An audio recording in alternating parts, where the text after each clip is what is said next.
gue masih speechless jujur aja gitu, karena gue nggak ngira kalau misalnya apa yang gue lakuin selama ini ternyata diapresiasi dan benar-benar sebuah penghargaan yang kena banget di hati gue. Lebih dari penghargaan-penghargaan yang selama ini gue terima gitu sebelumnya. Ini jauh sebuah penghargaan yang sangat prestisius banget buat gue. So thank you banget GTV udah memilih gue dan mempercayakan gue sebagai the most inspiring celebrity of the year.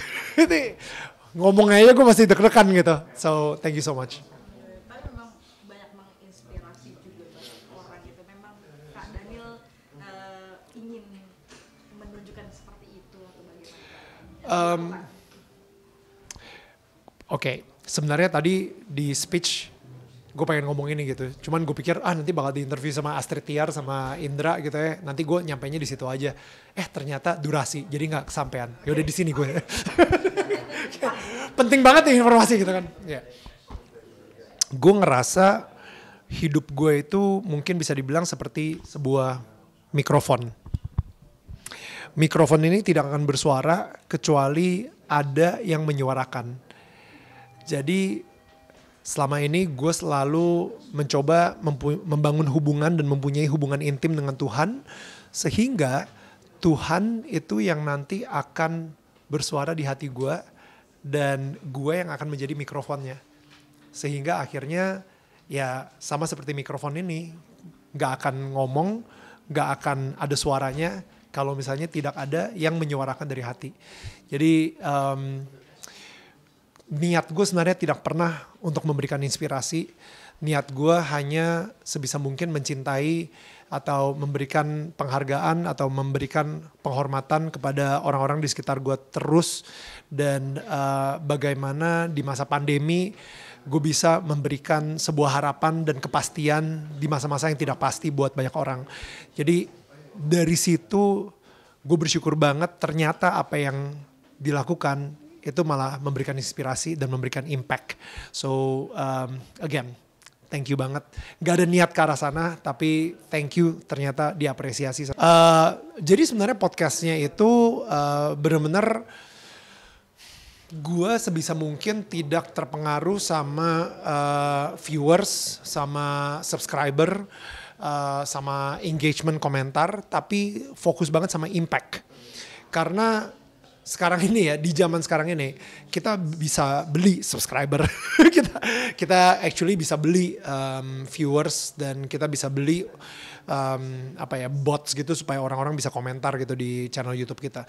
Tapi satu hal yang gue rasa tidak pernah bisa dibeli adalah impact atau impact itu bahasa Indonesia dampak yang tidak pernah bisa diberi. Yang tidak pernah bisa dibeli adalah dampak. Apakah ketika orang nonton channel YouTube kita, dampak positif yang dirasakan itu nggak akan pernah bisa dibeli dengan uang gitu. Jadi ketika seseorang itu akhirnya kembali lagi untuk baca Quran, karena dari obrolan gue dengan seorang ustadz, ada seseorang yang pernah kayak udah gak percaya lagi sama Tuhan, tapi dia bisa balik lagi beribadah ke gereja tiap minggunya. Ada seseorang yang akhirnya meminta maaf kepada orang yang menurut dia tidak layak untuk dimaafkan. Itu adalah hasil-hasil atau buah atau dampak yang terjadi karena nonton podcast Daniel Tetangga Kamu di Daniel Mananta Network. Jadi gue bersyukur banget gue bisa menjadi perpanjangan tangan untuk Tuhan bekerja di dalam hidup mereka.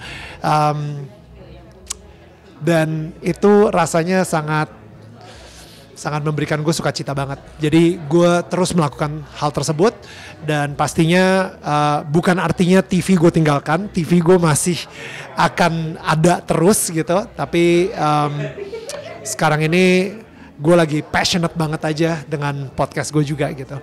Ini juga banyak banget inspirasi Kak Daniel, happy family, bareng istri, bareng anak-anak, lika-liku rumah tangga, bagaimana mungkin Kak Daniel? Family goals bisa kita lihat. Oke,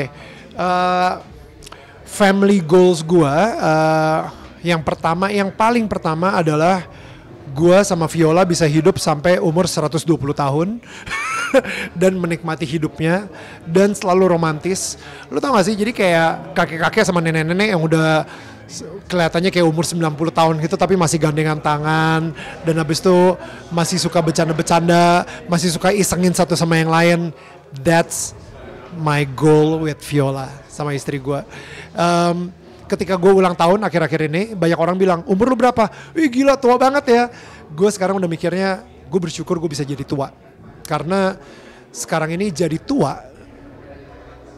kayak ngelihat banyak banget circle kita yang ternyata sudah harus meninggalkan dunia ini di usia yang sangat muda.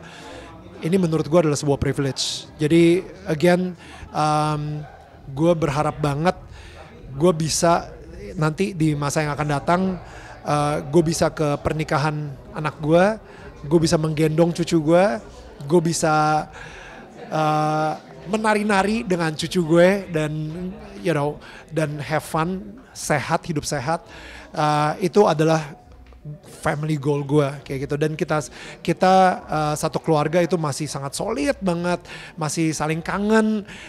Kalau misalnya udah nggak ketemu lama masih suka teleponan, ya itu family goal gue banget gitu. Jadi benar-benar ngelihatnya ke 80 tahun ke depan lah. Hai, di sini Daniel Mananta, dan jangan lupa, sorry. Hai, di sini Daniel Mananta, dan jangan lupa saksikan Besti di GTV.